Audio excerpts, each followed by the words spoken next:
Assalamualaikum warahmatullahi wabarakatuh. Waalaikumsalam warahmatullahi wabarakatuh. Alhamdulillah wa syukurillah wa salatu ala rasulillah amma ba'd. Sederek teman-teman rahimakumullah, kita mulai ini episode pertama, ngaji Hikam Ibnu Athaillah, kitab babakan Rasa. Kalau bahasa zaman sekarang namanya kitab tasawuf. Metode yang kita pakai,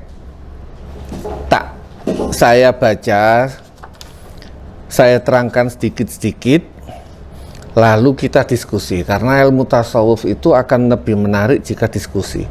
Ada keraguan yang nggak cocok dengan hati, nggak cocok dengan kondisi zaman sekarang, disampaikan. Kita cari titik temu antara kitab ini dengan kehidupan real. Karena kadang-kadang kalau membahas kitab tasawuf itu kan kadang-kadang gak nutut. Maka kita belajar alon-alon. Yang kita baca adalah kitab syarahnya Hikam Ibnu Athaillah karya Syekh Abdul Asyarqawi. Saya baca, sebelum saya baca, tawasul dulu.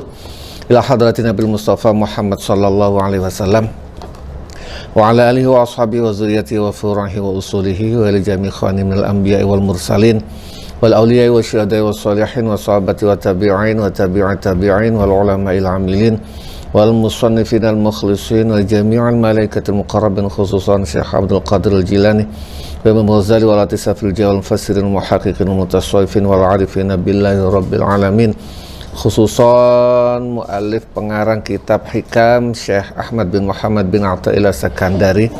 Pengarang kitab ini pensyarah Syekh Abdullah bin Hizaz Al-Khawalti Asyarqawi. Pengarang kitab Syarah Hikam Syekh Ibnu Abbad Nagzarandi. Pengarang kitab Hikam Ibnu Athaillah Syarah wa Tahlil Syekh Sa'id Ramadan Al-Buti. Wa ala alihi washabihim, juga para aulia baik yang hidup yang di sekitar kita di tanah Sidoarjo. Wa ala alihi washabihim wa zurriyyati mafurahim wa usulihim wa ghafarahum rahimahumullah syai'ul lillah wa lana wa lahumul fatihah.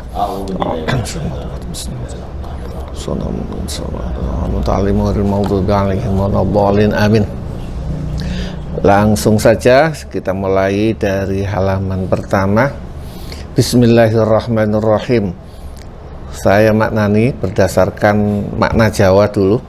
Alhamdulillah utawi sekabehai puji iku lillahi tetep kagungane Gusti Allah Rabbil alamin kang mengerani alam semesta kabeh.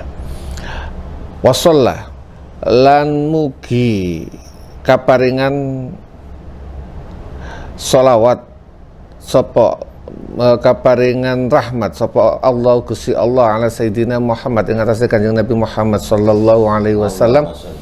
Amma ba'du. Fa yaqulu mongko dawuh sapa al-murtaji wong kang arep-arep ghufrul masawi ing disepurani wong kang pira-pira wong kang salah. Sapa Abdullah, rupane sapa Abdullah Syekh Abdullah bin Hijazi Al-Khalwati kang bangsa Thariqah Khalwati al-masyhur kang terkenal bisyarqawi kelawan sebutan Asyarqawi. Pengarang syarah kitab ini namanya Syekh Abdullah bin Hijazi Asyarqawi. Hazi utawi ini kitab ikut taqidatun, piro-piro sembungan atau cuplikan batasan latifatun kang lembut ala hikami ing atase kitab hikam, ala hikamil arifi ing atase kitab hikami wong kang usma'rifat billahi kelawan Gusti Allah Ta'ala, rupane Sayyidi bendoro ingsun Ahmad bin Athaillah, Ahmad bin Muhammad bin Abdul Karim bin Athaillah, disingkat ini Ahmad bin Athaillah. Ahmad bin Athaillah Quddisa di sini menggunakan dimaknani Quddisa kang den suciaken apa sirruhu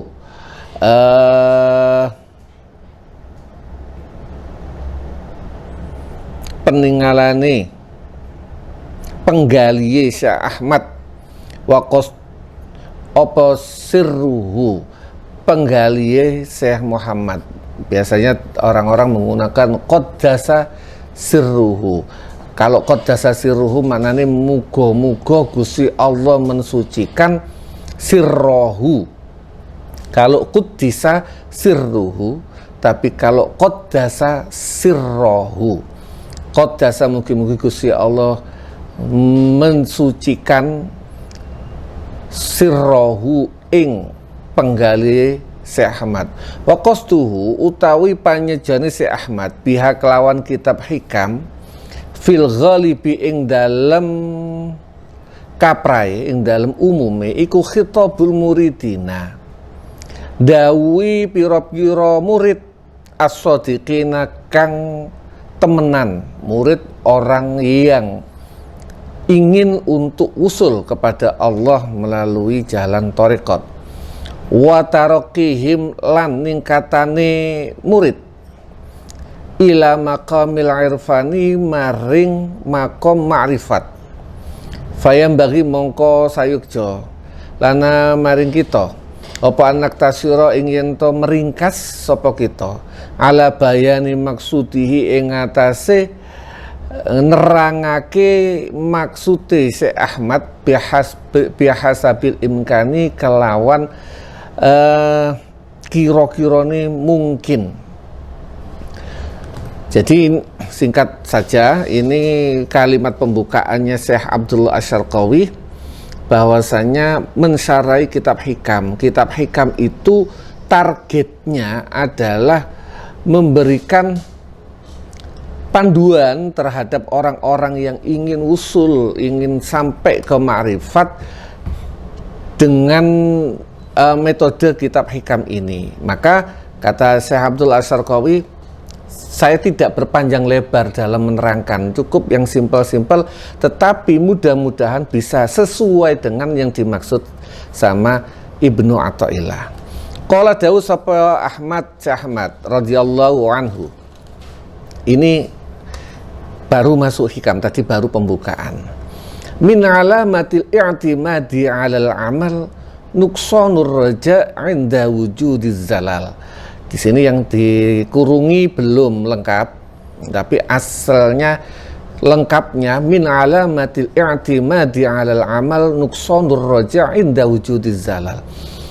Terjemah singkatnya komplit, di antara tanda-tanda berpegangan tetanggenan alal amal terhadap amal adalah ketika berkurangnya harapan ketika terjadi kepleset.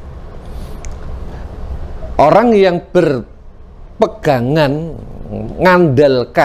ngandelno nang amal adalah orang-orang yang ketika terjadi pekerjaannya itu tidak sesuai dengan harapan, dia ngedon bahasa kasarannya.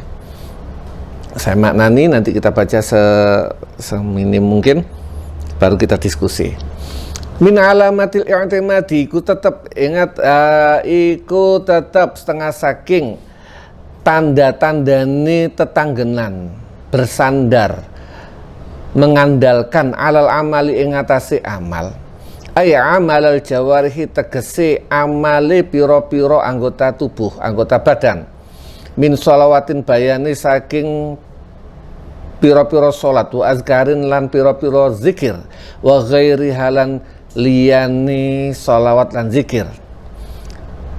Di antara tanda-tanda bersandar yaitu amal-amalan yang berupa amalan anggota tubuh, baik itu sholat dan zikir. Ini baru dikasih komentar sama Syekh Abdullah. Wal mu'tamid utawi wong kang tetanggenan ala zalika ing atase mengkono-mengkono amal iku al ubadu, pira-pira wong kang ahli ibadah, wal muriduna lan pira-pira wong kang ngarepake wusul maring Gusti Allah. Orang yang untuk kita itu kan berharap fal awaluna, ini fal awaluna mongko utawi wong kang awal, yaitu ubar iku yang tamiduna tetanggenan sapa ubat ala ya ing atase amal fi dukhulil jannati ing dalem mlebu swarga wa tana'umi lan seneng-seneng fiha ing dalem swarga wan najatalan selamat min azabillahi saking siksane Gusti Allah taala.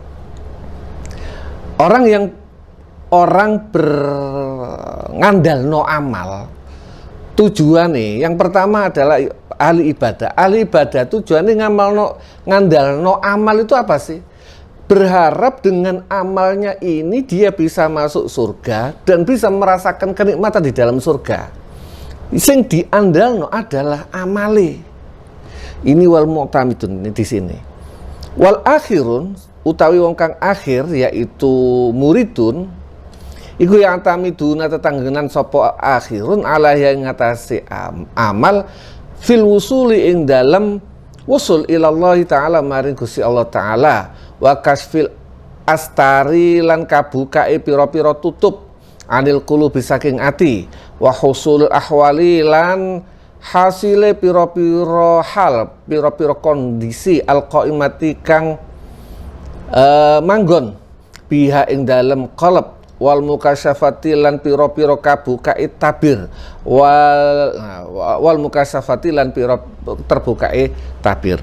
Sedangkan orang-orang yang murid yang ingin usul kepada Allah berharap ketika melaksanakan zikir, thariqat, melaksanakan ritual-ritual itu kalau orang fokusnya ahli ibadah surga, kalau orang murid tidak. Yang diharapkan adalah sampai kepada Allah dan terbukanya tabir. Ada yang di dalam hatinya kotoran-kotoran di hatinya bisa kebuka dan bisa jadi terbukanya mata hati. Kalau bahasan itu ngerti weruh sadurunge pinara. Itu target yang kadang diambil sama orang-orang murid. Nah, mereka ini berpegangan terhadap amalnya. Wal asrori wal mukasyafati wal asrori lan pira-pira sir. Kilahuma utawi karo-karone al awal wal akhir iku mazmumun den paidut den celah wanasiun lan timbul min ru'yatin nafsi saking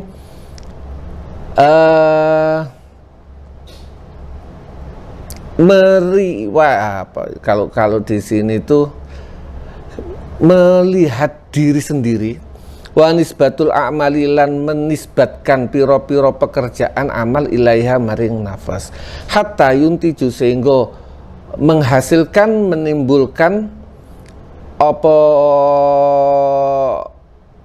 ru'yatun nafas barang zukiro kang wis den tutur.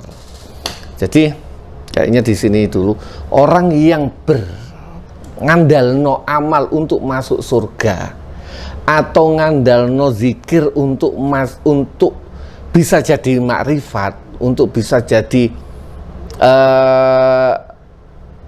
sampai ke dalam tahapan hakikat itu di dalam kitab ini tercela.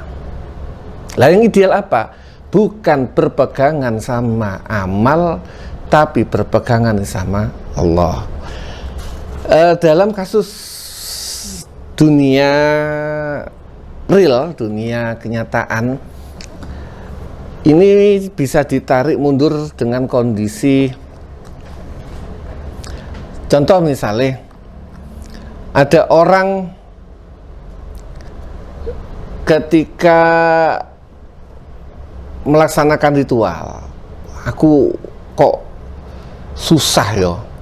Terus ada yang menyarankan amal noiki, engko insya Allah padang. Kadang ada orang itu pegangan nih, sing dipegangan itu yo zikir iki, Allah lali. Nah, biasanya orang-orang ini contohnya akan mengalami down ketika zikir, aku ngamalno ritual petang puluh dino, petang puluh bengi, ping 10.000 misalnya ngamal sholawat naria, ping 10.000 petang puluh bengi, kok ternyata gagal. Biasanya kalau dia bersandarnya terhadap amalan sholawat naria, maka dia akan ngedon. Beda sama orang yang bersandarnya sama Allah. Ini ritual tetap dilakoni. Kenapa dilakoni? Perintahi guru. Maka orang seperti ini ketika 40 hari gak ono hasil, santai. Orang-orang yang tidak gampang capek, kenapa? Bersandarnya sama Allah. Dalam kehidupan sehari-hari banyaklah kita yang yang pernah beraktivitas, pernah contoh orang-orang aktivis ingin maksimal merencanakan segala sesuatu ikut ditoto sehingga kita iki pasti tepat, sehingga ketika ada meleset titik, sering orang-orang seperti ini ngedon, ada yang begok dan sebagainya, tinggal plak. Ini berarti orang-orang seperti ini tidak bersandar kepada Allah, tapi bersandar terhadap metode atau cara. Maka kalau lihat ini, nek delok iki, uang itu nggak akan gontok-gontokan bahas masalah thariqat mana yang paling bagus, thariqat mana yang paling tepat. Nggak perlu, karena thariqat itu hanya amal. Kalau di sini amal, cara hanya sebagai wasilah untuk menuju Allah. Kalau orang itu bersandarnya kepada Allah, nggak akan gegeri thariqat ini gak bener, guru ini gak bener, tidak akan pernah jadi masalah. Pertanyaannya, ayo monggo. pertanyaannya, menurut kitab yang barusan kita baca, penting mana, amal yang bagaimana yang menurut kitab ini yang disarankan? Amal yang apa kira-kira? Apakah amal itu gak baik? Apa harus bersandar kepada Tuhan, kepada Allah? Apakah amal itu ibadah? Apa amal yang bagaimana menurut kitab ini disarankan? Oke, lupa. Jadi makanya perlu ada pertanyaan biar kita diskusinya lancar. Gini loh, ilmu itu ada ilmu syariat, ada ilmu thariqat, ada ilmu hakikat, ada Islam, iman, ada ihsan, ada fikih, tauhid, tasawuf. Syariat Islam itu berkutat dalam anggota badan, amalan, zikir dan sebagainya. Itu bagiannya syariat. Thariqat itu pola fikir. Pola fikir bagaimana agar kita bisa ikhlas, bagaimana biar kita bisa istiqomah, bagaimana bisa kita sabar. Bagiannya di pola fikir. Tasawuf ini bagiannya di rasa. Maka ngaji tasawuf, ngaji rasa. Kajian ini ketika sudah membahas masalah tasawuf, bukan berarti orang itu meninggalkan syariat. Amalan tetap amalan. Karena rasa itu, tasawuf itu bahasa yang diuplek adalah etika, adab kepada Gusti Allah. Amalan tetap ngamal seperti biasa. Yang membedakan orang amal biasa dengan orang tasawuf, ketika ini orang ibadah ditambahi istiqomah dengan model thariqah, rasa dia gak merasa duduk aku beramal ini bukan semata-mata karena aku, tetapi karena Allah.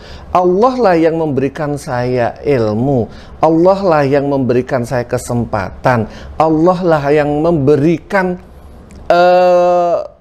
saya kekuatan untuk beribadah. Sehingga ketika Allah yang memberikan segalanya, dia merasa, loh aku ikut duduk sopo-sopo. Maka amalnya dia tetap gak gampang, gak rumongso, melok, gak merasa apa ya, gak ngerumangsani.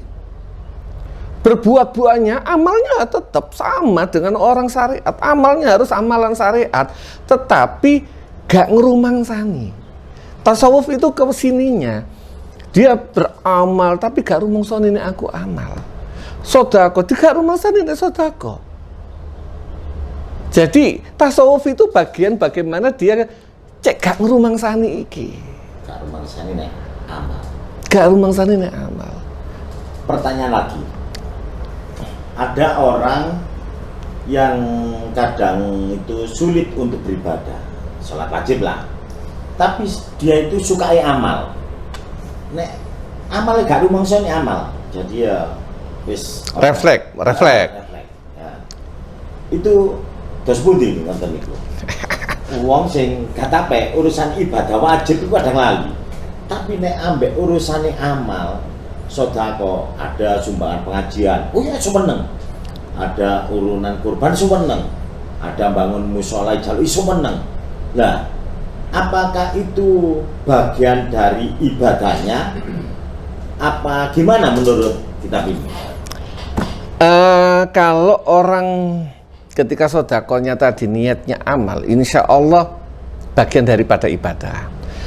Tetapi manusia itu makanya idkhulu fi silmi kafah, masuklah ke dalam Islam dengan sempurna. Kita dalam kehidupan sehari-hari apakah cukup mek mangan tok? Gak cukup. Kita perlu agar kita sehat, yuk olahraga. Agar kita bisa bergaul dengan tetangga masar, yuk kita bergaul, yuk melok ngopi bareng dan sebagainya.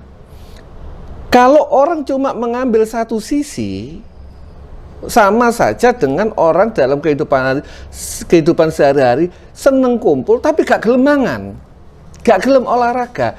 Nah, Islam Allah mendesain dengan perintah-perintah dan larangannya itu agar mendidik, menjadikan manusia secara paripurna. Syahadat contoh, syahadat itu adalah penyaksian diri bahwasanya dia adalah seorang hamba. Kalau orang sudah syahadatnya benar secara maknawi, maka dia tidak gampang sombong. Habis itu, ini dari rukun Islam saja. Mari ngunu sholat. Sholat adalah representasi seseorang untuk tunduk terhadap perintah Allah tanpa ada hubungan dengan sosial. Zakat adalah representasi seseorang tunduk terhadap Allah melalui media sosial. Bukan medsos ya, media cara. Sehingga manusia itu paripurna. Gak bener juga ketika ada orang sholat tapi gak gelem amal. Gak bener juga. Berarti dia gak sempurna. Makanya dalam konteks yang surat Wailul Al-Ahqaf, Wailu yauma idzil lil mukazzibin allazina hum an sholatihim sahun. Orang celakalah bagi orang-orang pendusta yang ketika allazina hum an sholatihim, yang mereka dalam sholat, an sholatihim, dari sholatnya, sahun, lalai. Lalai apa? Dia sholat. Lalai apa? Lalai terhadap lingkungannya. Allazina hum an sholatihim sahun allazina hum yura'una, mereka yang riya, wa yamna'unal maun, dan menghalangi orang yang memberikan sedekah.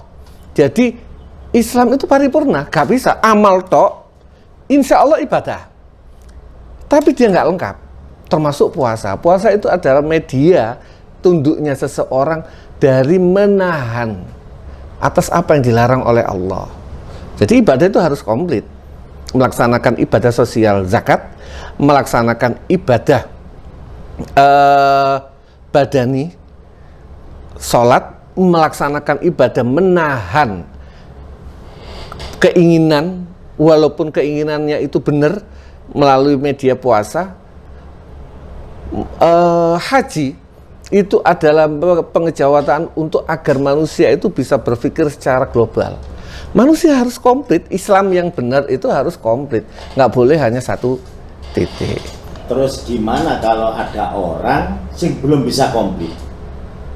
Prosesnya itu menurut kitab ini di mana? Yang belum bisa komplit, tadi kan bilang sempurna. Orang yang belum bisa sempurna. Makanya lebih cocok apa yang disampaikan sama Gus Dur dan orang-orang tua dulu. Itu bukan nggak mau sholat, tapi dereng saged. Artinya ini tipikal bukan tarikus sholah. Tarikus sholah itu meninggalkan sholat, tapi dia masih qati'us sholah, memutus sholat. Atau dalam kategori dia menyadari bahwasanya sholat itu wajib. Cuma dia masih kalah sama hawa nafsunya, sehingga belum mampu, belum mau melaksanakan sholat. Tapi yang paling penting adalah kesadaran diri bahwasanya sholat itu wajib, saat ini masih belum. Kalau itu yang dirasakan dia, pola pikirnya begitu, insya Allah suatu saat akan sampai dia bisa sholat. Tapi lah nek wis ngenteng no sholat, ngenteng no, beda loh. Pola pikir ini yang paling penting. Ketika dia orang wis ngenteng no sholat, ya dia mungkin sampai akhir hayat bisa jadi nggak sholat. Padahal ambek gini. Kita mau sedekah, pingin lah bagi ngasih orang tetangga kanan kiri. Pas gak duwe-duwe, tapi jero hatiku, ya Allah rek muga-muga kok nek duwe-duwe aku iso sedekah. Insya Allah kelakon. Tapi kalau sudah dalam hatinya, lah apa sih ngelu iku lho iso golek duit dhewe, beda. Pola pikir ini yang membuat perbedaan. Makanya tadi tindakannya mungkin sama-sama nggak ngasih, tapi pola pikirnya yang beda. Tasawuf itu mengajari itu. Artinya orang yang belum sempurna itu mungkin belum dapat hidayah atau masih sibuk dengan duniawi. Maka orang-orang seperti itu kalau yang belum dapat hidayah, nantinya di kemudian hari kalau sampai belum dapat hidayah itu gimana proses pertanggungjawabannya itu? Hidayah, banyak orang yang menggunakan akhirnya mengkambing hitamkan hidayah, sama banyak orang yang akhirnya mengkambing hitamkan tasawuf. Hidayah itu dalam kajian Islam, hidayah itu ada hidayah lidilalah, hidayah petunjuk untuk menunjukkan, ada hidayah lil maunah, petunjuk dengan metode membantu. Contohnya gini, kita mau ke Surabaya, ada petunjuk gedangan, ada rambu-rambu, itu hidayah lidilalah, petunjuk yang menunjukkan, ya, hidayah yang menunjukkan. Nah, kita pingin sampai Surabaya, kita ikuti atau tidak? Kalau dia mau pingin ngikuti, ya harus ikuti. Lah kalau nggak ngikuti, ya akan tersesat. Tunggu jelas ini sudah, rambu-rambunya sudah jelas, petunjuknya sudah jelas. Ini lidilala. Semua orang ini sudah mendapatkan hidayah ini. Semua orang, nggak ada yang, termasuk umat Islam, terutama yang ada di Indonesia, semua dikasih hidayah. Hidayah lidilalah ini. Ada hidayah lil ma'unah, hidayah yang pertolongan dari Allah. Ini biasanya orang mempunyai kelebihan tertentu. Dia nggak sholat, mabuk-mabukan, tapi baik sama tetangga. Biasa nih, orang seperti ini baik sama tetangga, open ambek anak yatim. Biasanya orang seperti ini nanti rodok dipeksa ambek Gusti Allah. Kepingine nang Surabaya tapi ngambilnya arah Pasuruan. Nah, ambek Gusti Allah karena iki sayang, iki lho wong eman, dijopok ambek Gusti Allah, ditarik iki lho. Ini hidayah yang dianggap orang-orang. Hidayah itu semua mendapatkan hidayah. Tapi ada orang khusus yang mendapatkan hidayah Dipeksa, dibantu sama Allah, dan biasanya dia punya kelebihan khusus.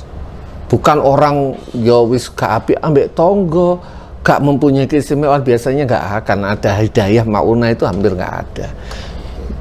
Artinya begini ya, amal itu bisa memberikan luang atau jalan untuk menuju hidayah. Amal. Oh iya, iya. Amal itu ya. Oke. Oke, di Nah, wis. Oke, Fahmi. Terus apa sih? Udah berapa menit sih? Udah berapa menit? jam setengah 3. Apa ada pertanyaan para komentator yang di live TikTok ini? Barangkali ada yang mau tanya, bisa saya sampaikan kepada Al Ustadz. Beliaunya siap untuk bisa menjawab. Barangkali teman-teman yang online tanya, monggo. Gimana? Dilanjut apa? Tinggal bab apa? Ini kan masih bab amal. Masih panjang. Panjang tentang amal. Sambil Jadi, jangan khawatir para media sosial yang belum bisa ibadah sempurna. Ya, yang penting kita bisa menanamkan kebaikan, amal, itu Ustaz ya. Biar bisa kita menuju hidayah itu tadi. Bisa dilanjut Ustaz? Oke. Tadi batasannya orang-orang ahli ibadah sama orang murid. Sedangkan amal arifuna, anapun utawi wong kang ma'rifat ma'rifat billah, fala yarawna mongko ora ningali sapa al arifun di anfusi maring awak dhewe ne arifun syai'an ing suwiji-wiji. Orang yang ma'rifat billah itu tidak pernah melihat terhadap dirinya hatta ya'tam itu, sehingga tetangganan sapa arifun alaiha ing ngatasi amal. Mereka tidak pernah merasa dia yang melakukan itu. Semuanya atas izin Allah, atas rahmat Allah, sehingga ketika dia melaksanakan amal itu, ya dia merasa itu loh Allah, aku gak melok apa-apa, aku itu cuma wayang, sehingga dia tidak akan merasa bangga, tidak merasa ini jadi bekal saya, enggak, karena semuanya Allah.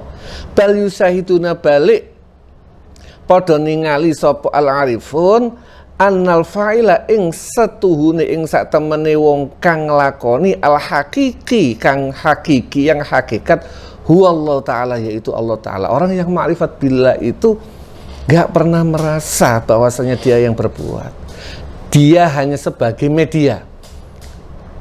Ini sopan santun. Ma'rifat billah niku, Ma'rifat billah itu kenal dengan Allah. Orang yang kenal dengan Allah siapa? Makanya ada orang kenal dirinya, dia akan kenal Allah. Orang yang kenal dengan Allah artinya bahwasanya setiap apa yang dilakukan itu adalah atas rahmat, atas kasih sayang Allah. Berarti dia kan tahu Allah. Bukan berarti ma'rifat billah itu bisa melihat. Biasanya orang punya anggapan ma'rifat billah itu orang yang bisa melihat Allah. Ma'rifat billah itu orang yang mengenal Allah. Kita kenal seseorang, kenal presiden, kenalan itu tidak harus pernah ketemu, tidak harus melihat dia, tapi kita bisa mempelajari karakternya. Kita kenal Donald Trump, nggak harus pernah ketemu sama Donald Trump, nggak harus. Jokowi nggak tahu ketemu Jokowi, hanya gambar, tulisan, karakter dia dan sebagainya, sehingga kita akhirnya mengenal dia seakan-akan tidak ada yang tidak saya ketahui dari dia. Ini sama, ma'rifatul billah itu kurang lebih begitu. Berbagai macam cara, ada yang memang dari belajar, mencoba menggali Allah, menggali karakteristik Allah. Ada yang memang Allah yang mengenalkan diri. Ada, karena ibadah, faktor ibadah dengan ibadah wajib plus sunnah, Maka ada sebuah hadis kan gitu, siapa yang mendekat kepadaku 1 jengkal, maka aku mendekat dia 1 depa. Barang siapa yang mendekat ke aku 1 meter misalnya, aku akan mendekat 10 meter. Ketika seseorang itu ingin mendekat kepada Allah, maka Allah akan mendekat kepada dia. Dan lama-lama Allah memperkenalkan dirinya, sehingga dalam tanda kutip dia akan ma'rifat billah. Nek dekat tidak. Terus pundi Mas? Deng ser. Deng besar. Kadang mendekat, kadang enggak. Apakah Tuhan itu merasa jengkel apa gimana? Oh tidak. Ya. Allah itu paling suka ketika ada seseorang melaksanakan maksiat terus bertobat. Paling suka. Maka dalam manusia itu melaksanakan kesalahan, melaksanakan dosa itu hal yang wajar. Makanya di sini dibahas nanti di belakang, ketika seseorang melaksanakan dosa tapi tetap punya harapan tinggi terhadap Allah, tetap positive thinking terhadap Allah, inilah justru orang yang ma'rifat billah. Positive thinking terus sama Allah, walaupun mungkin deng ser. Selalu jadi punya positif thinking gini. Ini nanti di belakang contoh misalnya. Ada orang biasanya ibadah, terus karena kesibukan nggak bisa ibadah, karena ngurusi partai, ngurusi organisasi, akhirnya gak kok berwiritan. Kalau orang arif billah, orang yang punya positif thinking, dia akan mungkin Gusti Allah iku memang saat ini memposisikan aku untuk ngopeni umat. Ibadah ini insya Allah engkau bisa diganti, dikodok dan sebagainya. Ini bukan bahas masalah sholat wajib ya, soal ibadah sunnah wirid dan sebagainya. Dia akan selalu punya positive thinking terhadap Allah, walaupun salah. Makanya dalam pengajian yang lain kan sempat aku sampaikan gini, kita itu kadang-kadang wajib bersyukur, berterima kasih sama iblis yang telah menggelincirkan Nabi Adam dari surga bersama Ibu Hawa. Itu kita harus bersyukur. Itu grand desainnya Allah meminjam iblis untuk ikut menggelincirkan Nabi Adam. Karena kalau Nabi Adam tidak tergelincir dari surga, dalam tanda kutip, dengan skenario Allah yang sedemikian keren, maka Nabi Adam dan Siti Hawa ada di surga, kita manusia ada di bumi. Ilmu kita nggak nyambung sama Nabi Adam. Maka ketika jadi hal yang kayak Nabi Adam itu kan sebuah hal, kalau ini zalal, ini sebuah hal kepelecok dan sebagainya, salah. Tapi itu adalah desain Allah. Desain Allah, dan kita harus tetap selalu husnuzon ketika seseorang melaksanakan itu. Ada banyak kasus yang terjadi sama Nabi misalnya sholat lupa rakaat, pernah ketika selesai sholat assalamualaikum warahmatullahi, para sahabat Nabi ini dipotong apa Nabi lupa berdiri. Ini kalau kita positif thinking sama Allah, memang Allah membuat Nabi lupa. Tujuannya apa? Agar kita orang-orang umat Islam tahu bagaimana caranya ketika kita lupa. Coba kalau Nabi nggak pernah lupa, kita bingung. Maka setiap proses termasuk salah itu pada hakikatnya adalah anugerah dari Allah, walaupun kepleset. Jadi saya kembali menarik grand design. Oke. Jadi kalau grand design dari Tuhan, kalau bab-baban ini, apapun yang kita lakukan, entah itu salah, entah itu benar, apapun ya, apakah itu termasuk bagian grand design-nya Tuhan? ada kesalahan yang ini makanya namanya zalal, kepleset, kesalahan yang tidak kita sengaja. Beda kalau kita habis kepingin, mohon maaf, dari awal kita mau ke bar pingin minum khamr, ini bukan zalal, disengaja. Tapi kalau misalnya kita gak kepingin ngombe bir, tapi dibijui koncone, akhirnya kita ngombe bir, ini grand design. Oh ya, baru tahu. Berarti seperti ini. Saya tuh ngelak, dan ternyata itu ada aqua yang berisi katakanlah putih seperti toak Bali apa, arah Bali kan kadang-kadang putih. Gak tahu diminum lah. Seperti itu kan gak apa-apa. Iya, nggak tahu dan jangan terus merasa ya apa ada orang itu yang kadang ngibadahi terlalu lempeng, lurus ketika dia melaksanakan sebuah kesalahan sedikit, koyok amalnya nggak percuma dan sebagainya. Itu yang di garis bawahi dalam kitab ini. Orang itu ya wis tetap positif thinking terhadap Allah. Ya Allah, tetap istighfar. Ya Allah, kula mboten ngerti ya Allah. Bismillah. Tetap positif thinking bahwasanya ini grand design jenengan. Bahkan nanti kalau di sini contohnya lebih ngeri lagi, zina kok zina. Bahkan zina. Itu kan dosa yang berat sekali. Tapi bukan niat dari sini kepingin. Iya. Karena cinta. Akhirnya kebablasan. Apapun itu, misalnya dari sini memang niatnya nang tretes golek ya beda. Itu bukan zalal.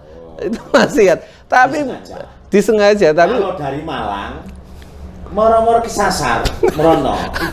Das budi kan. Atau gini loh, contoh misalnya ya orang itu lagi menjamu seseorang perempuan cantik dan sebagainya, nggak ngerti, akhirnya kena obat perangsang. Iya. Kena minuman keras. Akhirnya kena minuman keras, terus melaksanakan perbuatan zina dan sebagainya. Itu kan sebuah perbuatan yang tidak dari awal tidak salah. Tetap harus dia mengakui bahwasanya itu salah, tetap harus mengakui bahwasanya itu maksiat. Tetap harus tobat, cuma tetap harus positif thinking. Allah bisa mengampuni, Allah tetap. Tuhan itu maha pengampun. Iya, betul sekali. Makanya dulur, ojo wedi. Tuhan itu maha pemaaf, maha penyayang. Makanya nek ono sing salah, cepet nang tobat. Engko nek melakukan salah maneh, ya tobat maneh. Ngono yang penting. Betul sekali. Lanjut. Oke. Annal fa'il al haqiqi huwa Allah wa annahum. Nah ini wa annahum la satun arifin iku mahallun dadi panggonan li zuhuri zalika maring pertelane mengkono-mengkono penggaweane Gusti Allah faqat. Jadi orang yang ma'rifat billah sadar diri bahwasanya dia tidak berbuat, dia sedekah itu Allah. Dia ini etika. Tetap dia harus beramal. Karena banyak orang ketika sudah lari ke dunia tasawuf, akhirnya nggak mau amal. Ini yang salah. Ada orang pintar, tapi belajar tasawuf, akhir karena takut ria, akhirnya nggak mau ngaji bareng. Ya salah. Tetap harus amal, tetap harus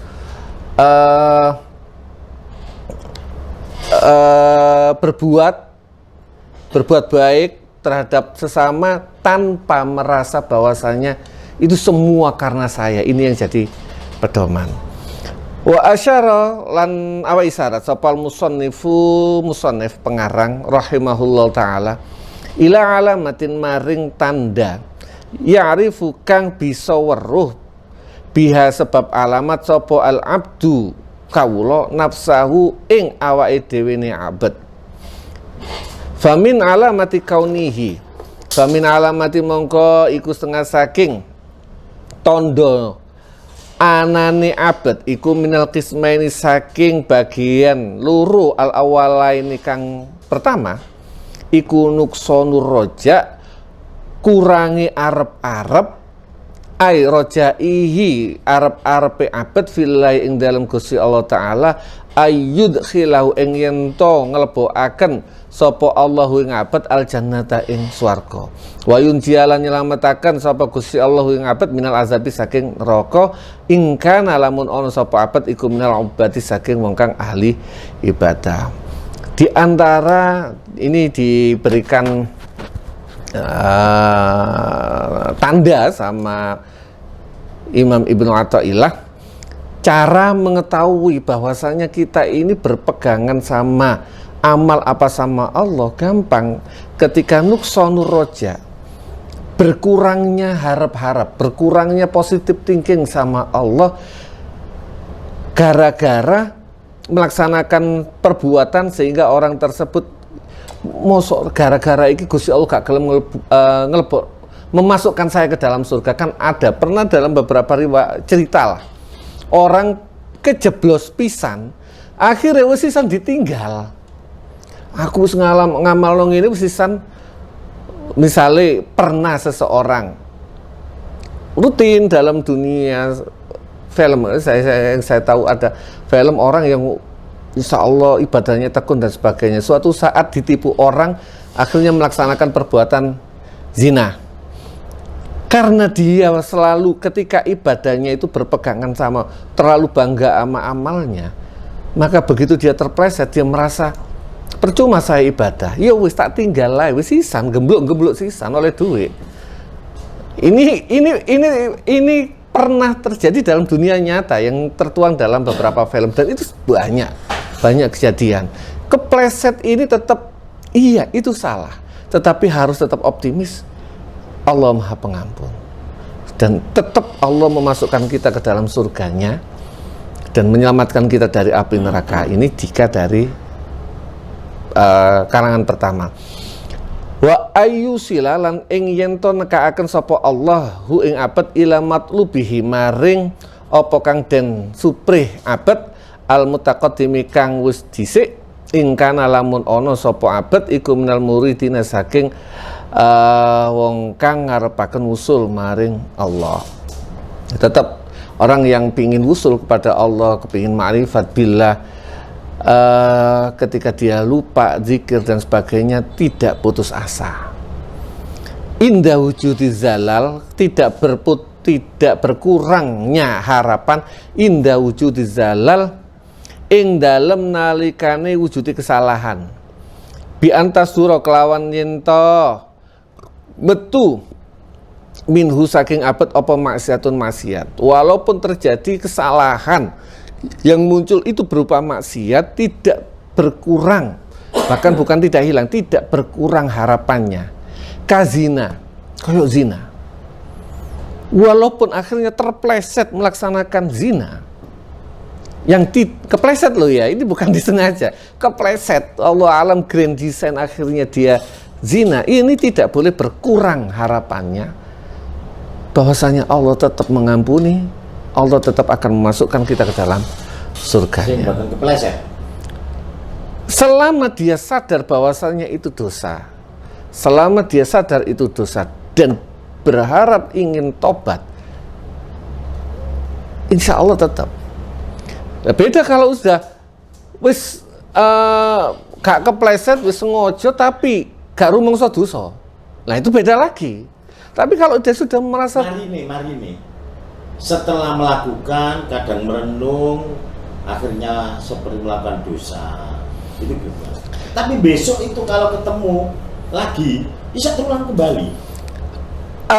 Yang sebenarnya selama dia tobat dan ketika dalam melaksanakannya itu tobat, matinya dalam keadaan tobat, insya Allah diampuni sama Allah dan kita selalu harus optimis bahwasanya Allah mengampuni. Nggak ada batasan. Kapok lombok dan sebagainya karena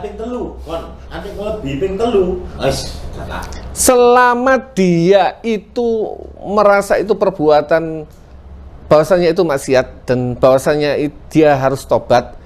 Selama dia tetap tobat, mati dalam keadaan tobat, insya Allah gak ada masalah. Tapi yang masalah niat banget, sedangkan kita nggak tahu umur kita. Karena dalam sebuah hadis, kalau nggak salah, orang itu tidak disebut iman ketika dia melaksanakan zina. Paham? Artinya yang bahaya adalah ketika dia niati melaksanakan zina, mati dalam keadaan zina.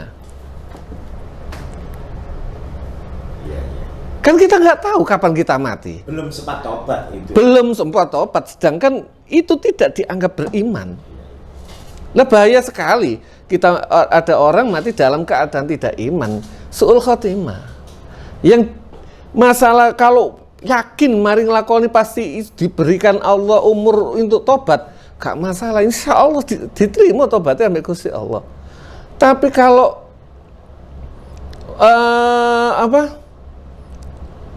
mati pas lagi minum khamar dengan niat yang beda lagi, nggak bisa. Su'ul khotimah. Selama dia bisa tobat dan yakin oleh bocoran teko malaikat Israel, ya beda lagi. Ya. Wa ghaflatin lan lali anillahi ta'ala saking Gusti Allah Ta'ala, wa tarki auratin lan ninggal piro-piro wirid. Jadi orang karena batasannya orang yang murid, orang yang makrifat itu kadang lupa itu aja, lupa gak zikir, lupa gak ingat Allah, itu dosa. Untuk orang, jadi gini loh, jangan dianggap semua standarnya sama. Contoh, saya kasih contoh. Pembantu presiden, menteri, sama pembantunya Cak Budi, statusnya sama-sama pembantu. Podo. Tapi pembantu presiden ngomong salah sedikit, itu udah kesalahan. Walaupun jika itu yang melaksanakan pembantu Cak Budi, itu bukan salah, biasa. Meso, contoh meso, pembantu Cak Budi meso, ya dianggap orang biasa. Tapi iku pembantu presiden, kesalahan fatal. Maka beda derajatnya ketika ada seorang hamba biasa dengan seorang hamba yang statusnya murid tadi. Dosa pelaksanaannya lali sama Allah ini dosa besar, buat ini biasa. Jadi jangan disamakan. Makanya ada beberapa yang mengharamkan musik dan sebagainya. Alasannya mengharamkan musik kenapa? Karena melalaikan dia terhadap Allah. Nah ini kan klasis ini, bukan klasis ini. Itu contoh. Bisa setengah nanti terlalu panjang. Oke. Kita lanjut minggu next depan atau pas longgar. Oke, mudah-mudahan bermanfaat. Kita dialog, ada sebenarnya paling enak itu memang harus ada timbal balik pertanyaan, saling kayak gini itu insya Allah semakin asik dan semakin banyak orang yang bertanya, semakin terkupas, akan terkupas apa yang belum kita pahami akan lebih bagus. Mudah-mudahan bermanfaat. Akhirul kalam, wabillahi taufiq wal hidayah wa ridha wal inayah. Wassalamualaikum warahmatullahi wabarakatuh.